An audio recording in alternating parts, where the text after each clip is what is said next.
My girlfriend rejected my marriage proposal. She's 21, I'm 21, and we've been together for 6 years. Marriage has always been something we talked about. It wasn't just my idea, we both wanted it. Over Thanksgiving, I decided to propose during a last-minute trip to Hawaii. I had even shown her parents the ring before we left, and they were thrilled now before anyone jumps on me. I knew she wanted one of those Instagram-worthy proposals, the beach letters, flowers, the works, but I didn't have the time or resources. Topple that off still, I thought Hawaii would be special enough. Right wrong, the first night I carried the ring in my pocket ready to propose. But we had some stupid argument about how I ordered the wrong kind of cocktail for her at dinner. By the time we got back to the hotel, the mood was dead. I figured I'd wait for the next day. The next day we went parasailing, and there was no way I was bringing the ring with us when we got back. It was late, and the sunset Shielways dreamed of was gone. I suggested a nighttime beach walk. It was gorgeous, the moonlight on the waves, her in my arms. I started to kneel, but she froze. I hope you're not proposing right now, this isn't what I wanted, she said. I stood up, no words. I walked back to the hotel, and we didn't talk until the next day. She said she didn't reject me just the way I did it. She wanted me to redo it. I told her I couldn't. So for the rest of the trip it was miserable. When we got home, she stayed with her parents for a night. Now she's back, but things are tense. I can't even look at her. When she came back to the apartment, she acted like nothing had happened. She walked in with her duffel bag, set it down by the door, and went straight to the fridge to grab a bottle of water. I was sitting on the couch trying to focus on a game I wasn't really playing. She sat next to me like we were picking up where we left off. Hey, she said casually, twisting the cap off her bottle. I didn't respond right away. I stared at the screen, not even registering what was happening in the game. Finally, I said, "We're going to talk about this, right?" She leaned back, taking a sip. About what? Don't do that, I snapped, putting the controller down. You know what? She rolled her eyes. If you're gonna keep making a big deal out of this, it is a big deal. I cut her off. You rejected my proposal, and now you're sitting here like it's just another Tuesday. I didn't reject it, she said, her voice louder this time. I told you, it wasn't what I wanted. That's the same thing I said, standing up. You stopped me mid-P proposal, told me it wasn't good enough, and now you're mad at me for being upset about it. You're twisting my words, she said, crossing her arms. Didn't say it wasn't good enough, shedded. I said it wasn't what I expected. What's the difference? I asked, pacing now. Seriously, explain it to me. She sighed and put her bottle on the coffee table. The difference is that I wanted something memorable, something that shows you put thought into it. Hawaii wasn't memorable enough for you. I shot back. Guess I should have rented a fireworks display and hired a camera crew while I was at it.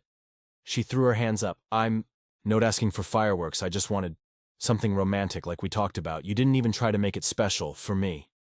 I turned around, glaring at her. Didn't try. I planned a whole trip, carried that ring around for days, and waited for the right moment. But sure, I didn't try. You waited for a night walk on the beach, she said, her tone sharp. You know, I wanted a sunset proposal. That's not the same thing. I laughed bitterly. You think I didn't know that I knew, but I was trying to make the most of what we had. Sorry, it didn't meet your Instagram standards. She stood up now, glaring at me. You're so dramatic. This isn't about Instagram. It's about the fact that you didn't listen to me. I didn't listen. Shouted. I've been listening to you for 6 years. I've been doing everything to make you happy, and this is what I get in return. She shook her head.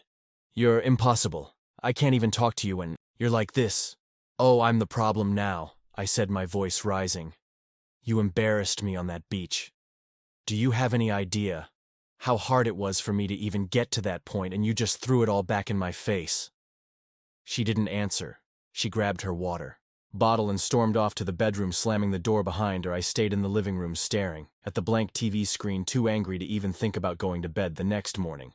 I woke up on the couch with a stiff back and a pounding headache. She was in the kitchen frying something in a pan. The smell of eggs and bacon filled the apartment.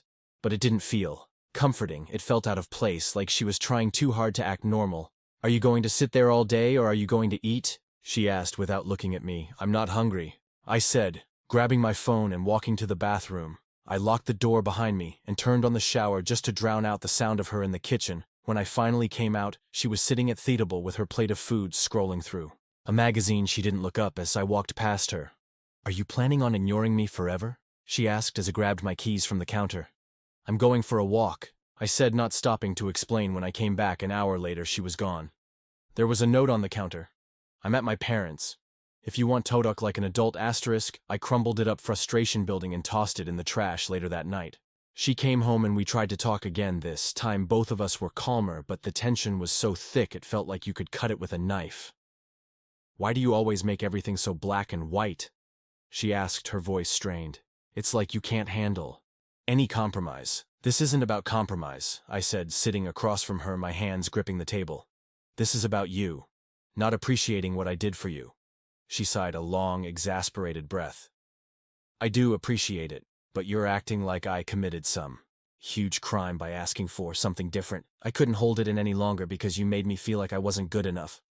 I shot back, my voice blunt, like what I did wasn't enough for you. She softened her tone, quieter. It's not about being good enough, she said. It's about doing things that matter to both of us. I shook my head, feeling the weight of everything crashing down.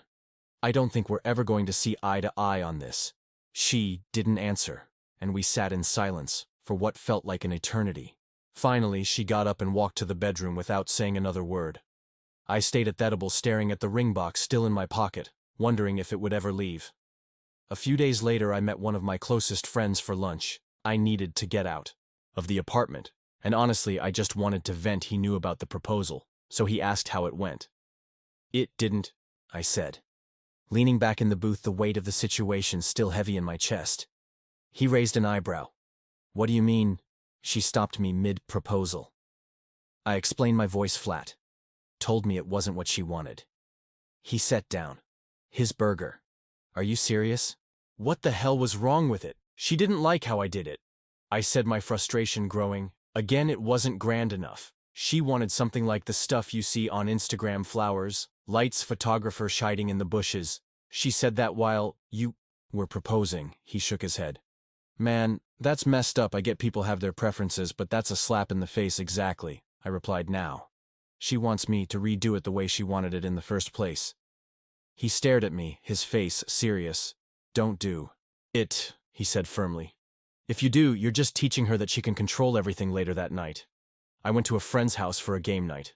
The usual group was there, cracking jokes and playing cards, but I was quiet. Not my usual self. Eventually, someone noticed. You good? They asked. You really want to know? I said, setting down my drink.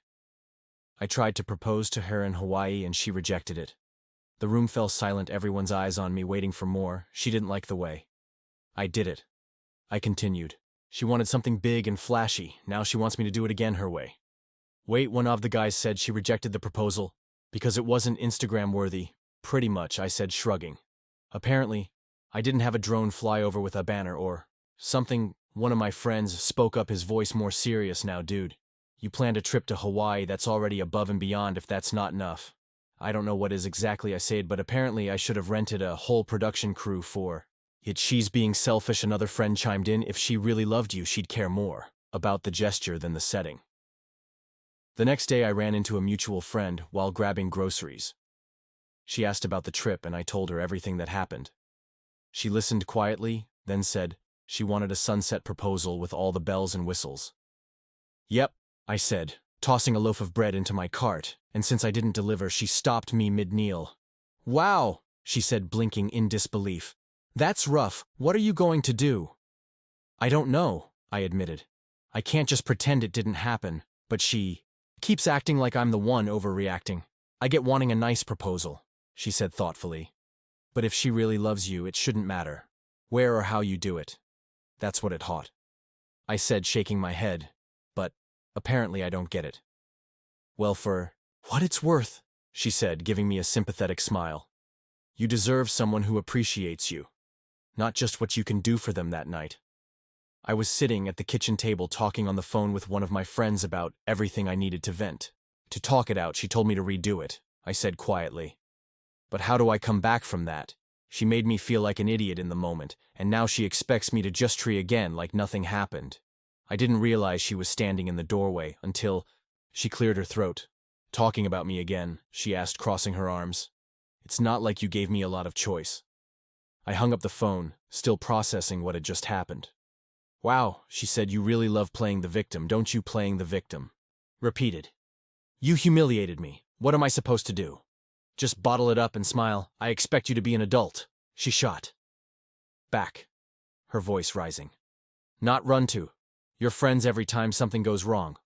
Like you haven't been complaining to your parents at least I'm not spreading lies about you, I said, feeling my temper flare. Lies, she snapped. Didn't lie about anything, I rejected. Your proposal. There's a difference, Nato. Me, I replied, grabbing my keys. I'm going for a walk. I slammed the door behind me and didn't return for hours.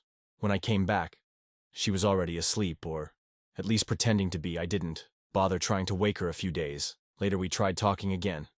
I had been quiet most of the time, keeping out of her way. But it felt like we were walking in circles. She sat at the table, stirring her tea, and I stood by the counter, avoiding her gaze. Can we just get everything out in the open? She asked. Sure, I said, folding my arms. Let's do that. She put her spoon down inside. I don't understand why you're acting like this is the end of the world, because it feels like it is. I said, my frustration building. I tried to do something special for you and you. Made it clear it wasn't good enough. How am I supposed to come back from that? It's not about it being good enough, she said, her voice softening. It's about you not listening to me. You knew what I wanted, and you ignored it.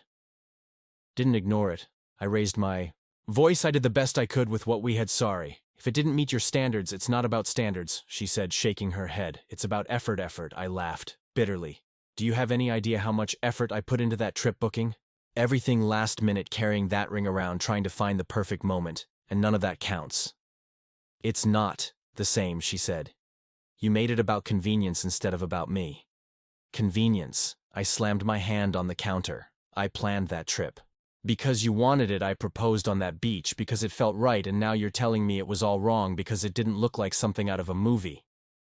She didn't answer right away. She just stared at her cup like it held the solution to everything. Finally, she spoke. I think you're blowing this out of proportion. I took a deep breath, trying to stay calm. You think I want to feel like this? You think I enjoy being pissed off at you every time I look at that damn ring? You're making it personal. She said, it's not about you. It's about us and what we want as a couple. Well, what I want, I said, is someone who doesn't make me feel like for trying to do something nice. So maybe we're not on the same page after all. I walked away that night. We sat on opposite sides of the couch. The TV was on, but neither of us was really watching. She was scrolling through a book, and I pretended to follow a game. I wasn't interested in the silence was unbearable, but I didn't know how to break it. I don't know how we gather, she said, finally. Really, I said, not looking at her because it seems pretty clear to me. What's that supposed to mean? She asked. It means we've been kidding ourselves. I said, we've been acting like we're on the same page, but this whole thing proves we're not. That's not fair, she said. You're letting one fight define our entire relationship. It's not just one fight. I said, it's what it represents. If we can't even agree on something as basic as a proposal, how are we supposed to agree on marriage? She closed her book and set it aside. So, that's it, you're just giving up. I'm not giving up. I said, I'm being realistic. Maybe we're just not as compatible as we thought. You're being ridiculous, she said. Standing up, you're throwing everything way over something stupid. To you, I said, standing up as well to me.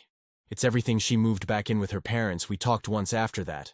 She apologized, but still insisted I was overreacting. You're really ending 6 years over this? She asked. I'm not ending it over this one thing, I said. I'm ending it because this shows me how different we are. She didn't argue, she just left. I've been on my own for a week now. It's lonely. But it's also peaceful. I don't know if I'll ever propose to anyone.